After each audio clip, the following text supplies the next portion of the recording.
Good morning.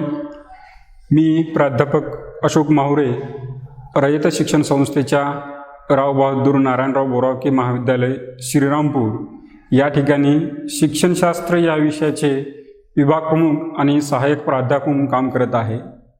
विद्यार्थी मित्रांनो, आजच्या व्हिडिओमध्ये आपण BA तृतीय वर्षातील शिक्षणशास्त्र या विषयाअंतर्गत घटक क्रमांक 4 मानसिक प्रक्रिया या घटकातील उपघटक उच्च मानसिक प्रक्रिया किंवा हायर मेंटल प्रोसेस या अंतर्गत कल्पना, ज्याला इमॅजिनेशन असं म्हणतात, या घटकाचा अभ्यास करणार आहोत. विद्यार्थी मित्रांनो, आपण जे ज्ञान ग्रहण करत असतो, जे आपले जे पंच ज्ञानेंद्रिय आहे, या पंच ज्ञानेंद्रियामध्येच किंवा या ज्ञानेंद्रियाच्या मार्फतच आपण बाह्य जगाशी संपर्क साधू शकतो किंवा बाह्य जगाचं ज्ञान आत्मसात करू शकतो.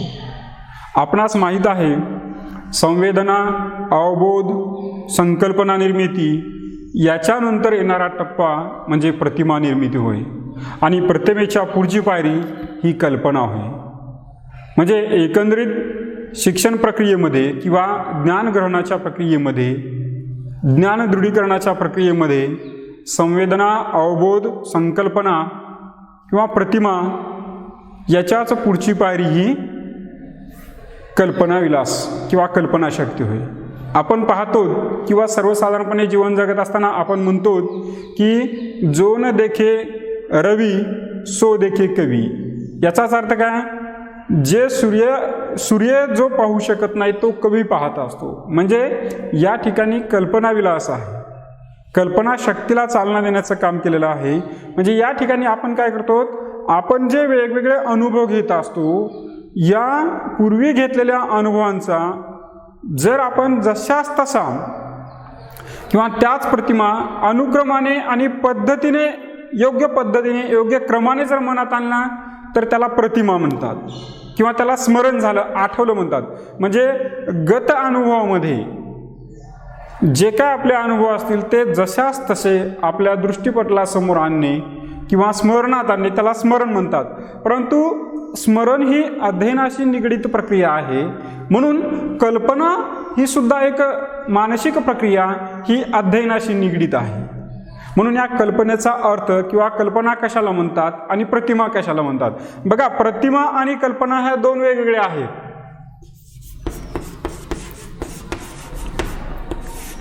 प्रतिमा आणि कल्पना हे दोन शब्द वेगवेगळे आहेत, दोन्हीचा अर्थ वेगवेगळा आहे. मग प्रतिमा कशाला म्हणायचं आणि कल्पना कशाला म्हणायचं? प्रतिमेचा अर्थ आहे पूर्वानुभवांची जशास तसे पुनरुज्जीवन करणे किंवा पुनरुज्जीवन करणे. म्हणजे जे पाठीमागच्या आयुष्यामध्ये किंवा पाठीमागे आपण जे अनुभव घेतलेले आहेत ते जशास तसे पुन्हा पुनरुज्जीवित करणे म्हणजे प्रतिमा होय. जे काय आपण पाठीमागे अनुभव घेतलेले असतात त्याचं पुनरुज्जीवन हे प्रतिमामध्ये होत असतं. मग कल्पनेमध्ये काय होतं, तर पूर्वानुभव गोष्टींची जुळवाजुळव करून नवीन गोष्टी किंवा नवीन बाब तयार करणे. बघा, या ठिकाणी फक्त पुनर्जीवन केलं जात असतं, पुनरुज्जीवन आहे, आणि या ठिकाणी नवीन काहीतरी तयार केलं जात असतं. म्हणजे हे दोन, प्रतिमा आणि कल्पना, ह्या दोन वेगवेगळ्या संकल्पना आहेत किंवा दोन कन्सेप्ट आहेत. त्या प्रतिमेमध्ये आपण पाठीमागे घेतलेले अनुभव जशास तसे फक्त पुन्हा आठवतो किंवा पुनर्जीवित करतो, त्या क्रमामध्ये काही बदल करत नाही. परंतु कल्पनेमध्ये काय करतो, आपण पाठीमागे घेतलेले अनुभव आणि आपली कल्पनाशक्ती यांच्या विलासाने नवीन काहीतरी निर्माण करतो, त्याला कल्पना असे म्हणतात. म्हणजे कल्पना करत असताना या ठिकाणी नाविन्याला अर्थ आहे किंवा तुमच्या याच्यामध्ये काहीतरी नाविन्यपूर्ण असलं पाहिजे. आपण पाहतो बघा की कधी कधी कवी, लेखक, कथाकार किंवा गीतकार कल्पनेच्या माध्यमातून वेगवेगळे विषय मनोरंजक करत असतात किंवा कल्पनेच्या माध्यमातून ते विषय आपल्यासमोर प्रस्तुत करत असतात. म्हणून ही जी काही मानसिक प्रक्रिया आहे कल्पना करण्याची, ही मानसिक प्रक्रिया व्यक्तीला सुखदायक असते. जर आपल्याला कल्पनाच करता आली नाही तर आपल्याला दुःख जास्त होत असतं. म्हणून कल्पना ही मानसिक प्रक्रिया जरी असली ती या ठिकाणी फार महत्त्वपूर्ण आहे. आणि या कल्पनेचे जे उपप्रकार आहेत, आपल्याला या ठिकाणी फक्त कल्पना हा घटक शैक्षणिक दृष्टिकोनातून किती महत्त्वपूर्ण आहे याच घटकाचा आपण अभ्यास करणार आहोत. म्हणजे कल्पनेमध्ये नाविन्याला अपेक्षा आहे किंवा नाविन्याची अपेक्षता आहे, तर प्रतिमामध्ये पुनरुज्जीवन. मग या कल्पनेचे हे उपप्रकार आहेत. कल्पना अनेक पद्धतीने करत असतो. या आपल्याला जे दिसत पुनरुत्पादक कल्पना, रचनात्मक कल्पना, सृजनात्मक कल्पना, अनुकरणात्मक कल्पना किंवा व्यावहारिक, सौंदर्यनिष्ठ आणि अनिर्बंध किंवा स्वैर कल्पना. म्हणजे या ठिकाणी आपल्याला प्रतिमा आणि कल्पना यामध्ये फरक कळाला असेल तर प्रतिमांची जुळणी करून नवीन मानसिक चित्र तयार करण्याच्या मनोव्यापाराला कल्पना असे म्हणतात. म्हणजे प्रतिमांची जुळणी करून नवीन मानसिक चित्र तयार करण्याच्या मनोव्यापाराला काय म्हणतात? कल्पना असे म्हणतात. या कल्पनाचे हे प्रकार आहेत. या पहिला प्रकार आहे पुनरुत्पादक. मग पुनरुत्पादक कल्पना म्हणजे काय? कशाला म्हणतात पुनरुत्पादक कल्पना? तर पुनरुत्पादक कल्पना ही गतानुभवांच्या प्रतिमांचे जशास तसे जेव्हा पुनरुज्जीवन होते त्यास पुनरुत्पादक कल्पना असे म्हणतात. म्हणजे या ठिकाणी त्या अनुभवामध्ये कोणत्याही प्रकारचा बदल केला जात नाही. पाठीमागं जो काही अनुभव घेतला असेल तो जशास तसे. म्हणजे या ठिकाणी उदाहरण द्यायचं झालं तर आपली सहल गेल्या वर्षी कशी गेली होती? म्हणजे गेल्या वर्षी गेलेली सहल ही आपण ज्यावेळेस पुन्हा आठवतो किंवा त्याची कल्पना करतो त्यावेळेस त्या प्रसंगामध्ये काही बदल करण्याचा अधिकार आपल्याला असतो का? नाही, कारण तो अनुभव आपण घेतलेला असतो. म्हणून पुनरुत्पादक कल्पनेचं उदाहरण म्हणून आपल्याला याच्यामागे गेल्या वर्षी जी आपली सहल गेली होती हे उदाहरण पुनरुत्पादक. म्हणजे या ठिकाणी तो अनुभव आपण गेल्या वर्षी घेतलेला होता आणि यावर्षी फक्त त्याची आठवण किंवा ते पुनरुज्जीवित करत असतो. म्हणून त्या कल्पनेला पुनरुत्पादक कल्पना असे म्हणतात. दुसरा प्रकार आहे रचनात्मक.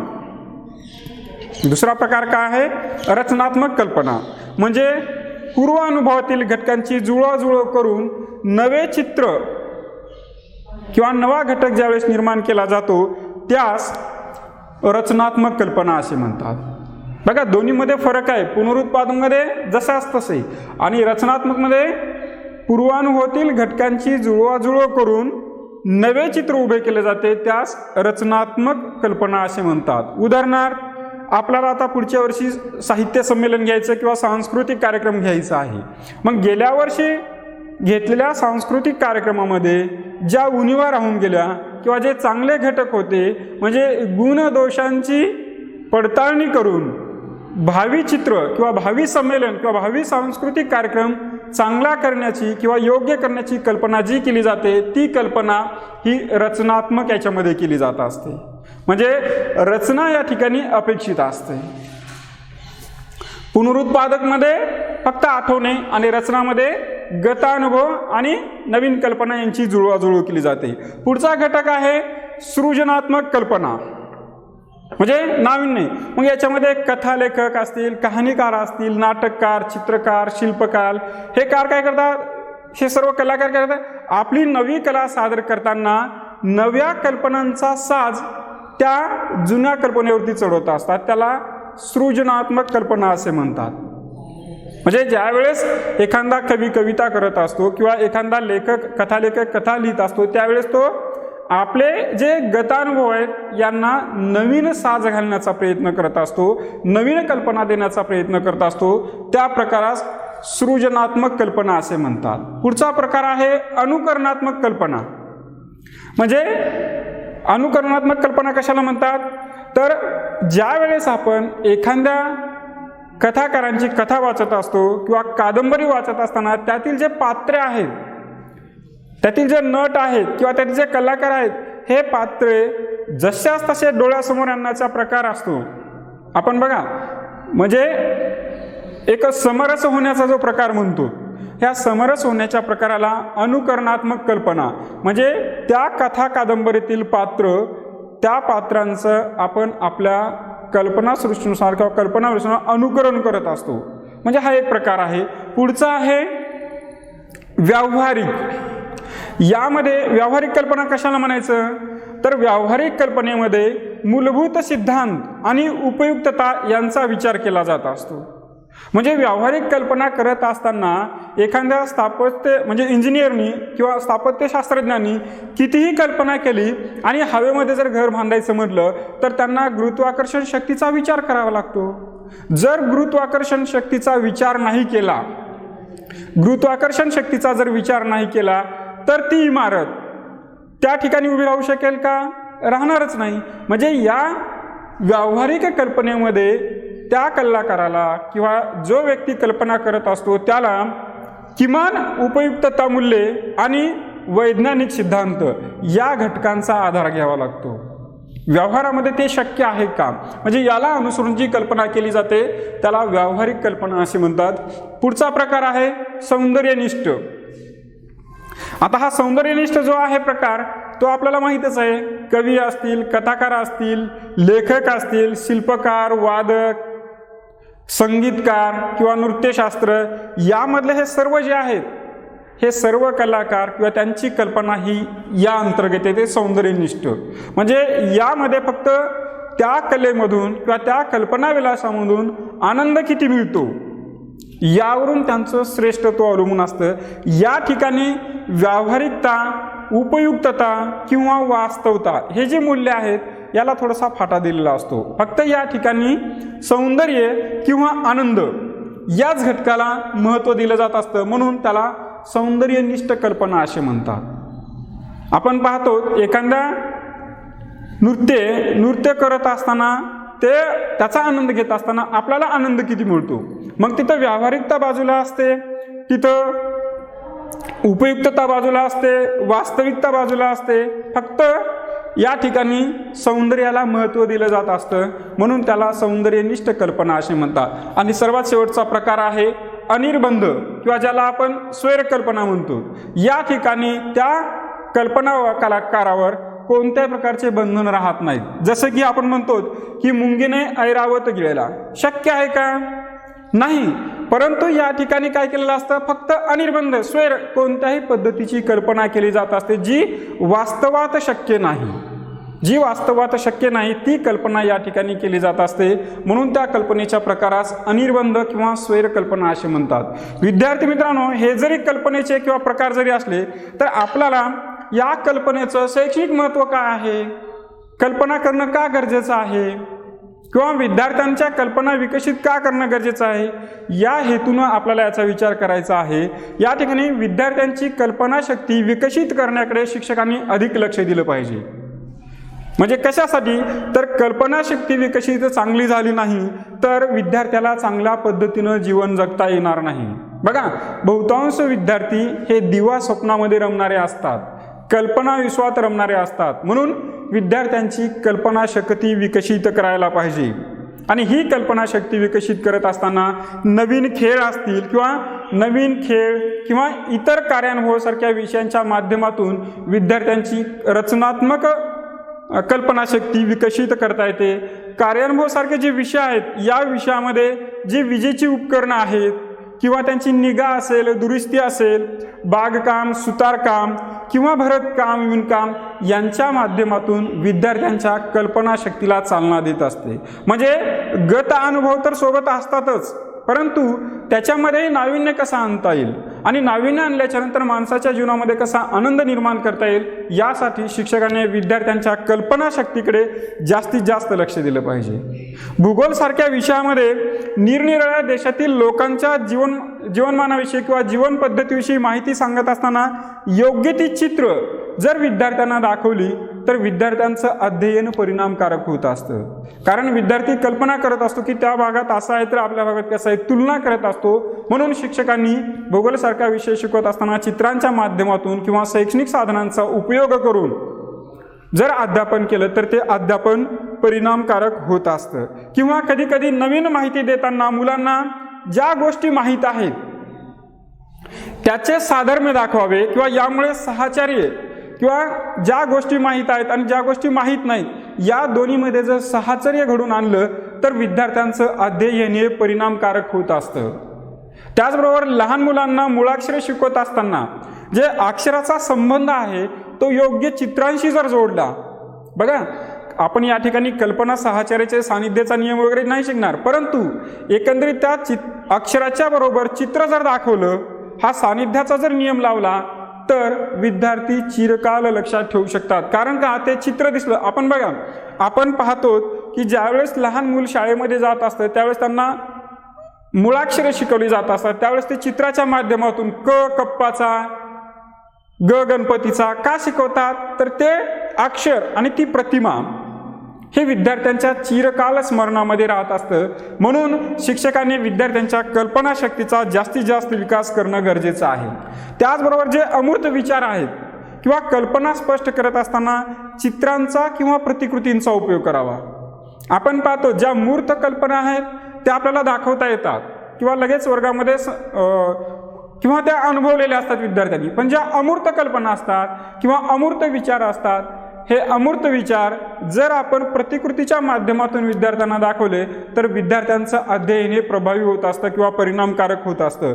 म्हणून शिक्षकांनी विद्यार्थ्यांच्या कल्पनाशक्तीचा विकास करणं गरजेचं आहे. कारण कल्पनाशक्तींचा योग्य पद्धतीने जर उपयोग केला तर विज्ञान ज्याला आपण वैज्ञानिक शास्त्र म्हणतो किंवा स्थापत्यशास्त्र असेल, कवी लेखक यासारख्या नवविचारांना किंवा नवविचाराच्या व्यक्तींना जन्म दिला जाऊ शकतो. म्हणजे नवीन लेखक, नवीन शास्त्रज्ञ किंवा नवीन वैज्ञानिक निर्माण करण्याचं काम हे कल्पना करत असते. जोपर्यंत आपल्या मनामध्ये नवीन कल्पना येत नाही तोपर्यंत आपण कोणतीही कृती करत नाही. म्हणून नवीन कल्पना विद्यार्थ्यांच्या मनामध्ये निर्माण होण्यासाठी शिक्षकाने जास्तीत जास्त कल्पना या घटकाकडे लक्ष देणं गरजेचं आहे. शेवटी आपल्याला असं म्हणतात की कल्पनाच्या शिवाय किंवा कल्पना केल्याशिवाय व्यक्तीला चांगल्या पद्धतीनं जीवन जगता येत नाही. म्हणून शिक्षकांनी विद्यार्थ्यांच्या अवधान, संवेदना, प्रतिमा याचबरोबर कल्पना या घटकाकडे सुद्धा लक्ष देणं आहे. कल्पनेशिवाय विद्यार्थ्यांचा योग्य विकास होऊ शकत नाही. कौशल्य किंवा हे कल्पना कौशल्य संपादनासाठी वारंवार उजळणी करणं गरजेचं असतं. पुन्हा पुन्हा ते आठवावे लागत असतात. म्हणजे हे आठवणं सुद्धा वर्गामध्ये शिक्षकांनी विद्यार्थ्यांचं करून घेतलं पाहिजे. कल्पनाशक्तीमुळे किंवा कल्पना केल्यामुळे आजचे जे आपले दुःखातले दिवस आहेत ते उद्या सुखात येणार आहेत किंवा उद्या मला चांगलं सुख मिळणार आहे, ही जरी कल्पना विद्यार्थ्यांच्या मनामध्ये आली तर विद्यार्थी त्या हेतूनं प्रयत्न करत असतात. म्हणून विद्यार्थ्यांच्या कल्पनाशक्तीला चालना द्यावी. जे प्रत्यक्ष अनुभवता न येणारे आहेत, बघा काही गोष्टी आपल्याला प्रत्यक्ष अनुभवता येत नाहीत परंतु कल्पना करून त्या अनुभवता येतात. जर आपल्याला काही गोष्टी कल्पना करून अनुभवता येत असतील, त्याचा जर विद्यार्थ्याच्या आनंदावर परिणाम होत असेल, त्याचा जर विद्यार्थ्याच्या समायोजनावर परिणाम होत असेल तर शिक्षकांनी विद्यार्थ्यांच्या कल्पनाशक्तीकडे जास्तीत जास्त लक्ष देणं गरजेचं आहे. म्हणून कोणताही कठीण घटक किंवा सोपा घटक विद्यार्थ्यांना शिकवत असताना सुरुवातीला विद्यार्थ्यामध्ये कल्पनाशक्तीचा विकास करणं खूप गरजेचं आहे. अशा प्रकारे विद्यार्थी मित्रांनो, आज आपण अगदी छोटासा घटक कल्पना म्हणजे काय, कल्पना आणि प्रतिमामध्ये काय फरक आहे, कल्पनेचे हे जे पुनरुत्पादक कल्पना, रचनात्मक कल्पना, सृजनात्मक कल्पना, अनुकरणात्मक कल्पना, व्यावहारिक कल्पना किंवा सौंदर्यनिष्ठ आणि अनिर्बंध हे प्रकार पाहिलेले आहेत आणि त्याचबरोबर कल्पनेचे शैक्षणिक थोडक्यात महत्त्व पाहिलेले आहे. धन्यवाद.